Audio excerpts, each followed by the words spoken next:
पाणी साचलंय।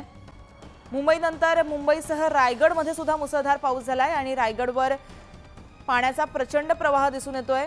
अनेक शिवभक्त जे आहेत ते गडावरती अडकलेत। सुदैवाने कोणालाही इजा झालेली नाहीये, मात्र ही दृश्य आपण रायगडावरची पाहतोय। पाण्याचा प्रवाह जो आहे तो मोठ्या प्रमाणात झालेला आहे, पाण्याचा जोर वाढलेला आहे आणि त्याचा परिणाम जो आहे तो इकडच्या गिर्यारोहकांना त्याचबरोबर जे शिवभक्त गडावरती अडकलेले आहेत त्यांना होताना दिसतोय। सुदैवाने कुठलीही जीवितहानी झालेली नाहीये, मात्र ही दृश्य खऱ्या अर्थाने भयावह आहेत। मोठ्या प्रमाणात पाण्याचा जो प्रवाह आहे तो वाढतोय। याच बाबत आपण अधिक माहिती जाणून घेऊ आमचे प्रतिनिधी प्रमोद यांच्याकडून। प्रमोद, रायगडवरती अनेक शिवभक्त अडकलेले दिसतात, पाण्याचा प्रवाह अचानक वाढलेला आहे, काय अपडेट? नक्कीच आपण बघत असाल 2 दिवसापासून अक्षरशः पावसानं संपूर्ण रायगड कोकण किनारपट्टीला झोडपून काढलेलं आहे। त्यातच पावसाळ्यामध्ये काही जे पर्यटक असतात शिवभक्त असतात ते अशा प्रकारच्या गड किल्ल्यांवर जाण्याला पसंती देतात आणि त्यातलाच रायगडचा आपण बघत असला परिसर पायऱ्यांवर प्रचंड मोठ्या प्रमाणामध्ये वरून येणार धबधबा जो कोसळतोय आणि त्यामुळे अनेक शिवभक्त त्या ठिकाणी अडकले। ते कालची दृश्य आहेत खरं तर, मात्र प्रचंड मोठ्या प्रमाणामध्ये पाऊस असल्यामुळे या शिवभक्तांना खाली येण्याला खूप त्रास सहन करावा लागला, अडचणी आल्या।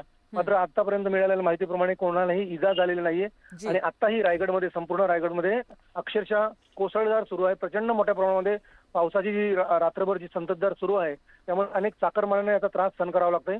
पुढील काही तास अशाच प्रकारचा पाऊस राहील अशा प्रकारचा अंदाज जो आहे हवामान विभागाने व्यक्त केलेला आहे। जी, असेच जोडलेले हा अजून एक अपडेट तुमच्याकडनं जाणून घ्यायची आहे प्रमोद।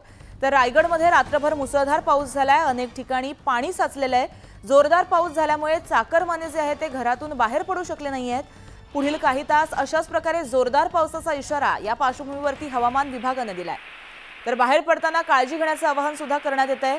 जोरदार पावसामुळे नद्यांच्या पाणीपातळीमध्ये वाढ झाली आहे, त्यामुळे आजूबाजूच्या गावांना सतर्कतेचा इशारा देण्यात आलाय।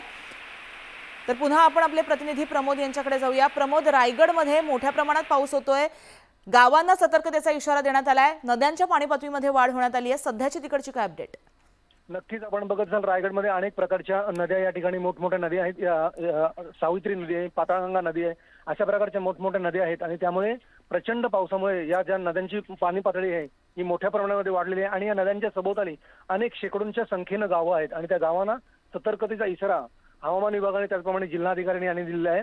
कोणत्याही प्रकारचे अनुचित प्रकार घडू नये, कोणत्याही प्रकारची हानी होऊ नये अशा प्रकारचा इशारा जो आहे तो जर गरज असली तरच बाहेर पडण्याचं आवाहन यावेळी प्रशासनाच्या माध्यमातून करण्यात आलंय। पावसाची संततधार अजूनही सुरू आहे आणि काही पुढील तास अशाच प्रकारचा मुसळधार पाऊस कोसळण्याची शक्यता वर्तवलेली आहे, त्यामुळे नागरिकांनी सतर्क राहा अशा प्रकारचं आवाहन करण्यात आलेलं आहे। जी, अधिक अपडेट जाणून घेत राहू। तर रायगडमध्ये सुद्धा कोसळधारा बरसतात। मुंबईप्रमाणे रायगडच्या सुद्धा सखल भागांमध्ये पाणी साचलेलं आहे, त्याचा परिणाम जो आहे तो लोकवस्तीवरती होताना दिसतोय। नद्यांना काहीशी पाणी पातळीमध्ये वाढ झाली आहे, त्यामुळे पूर वगैरे येईल की काय अशी चिन्ह कुठेतरी समोर येतात। आपण ही दोन्ही दृश्य पाहतोय। काल मोठ्या प्रमाणात रायगडवरती जे शिवभक्त होते ते अडकले होते, कारण पाण्याचा प्रवाह आपण पाहू शकतोय। मोठ्या प्रमाणात हा जो धबधबा आहे तो प्रवाहित झालाय आणि त्याचा परिणाम शिवभक्तांवरती होताना दिसतोय। सुदैवाने कोणतीही जीवितहानी झालेली नाहीये।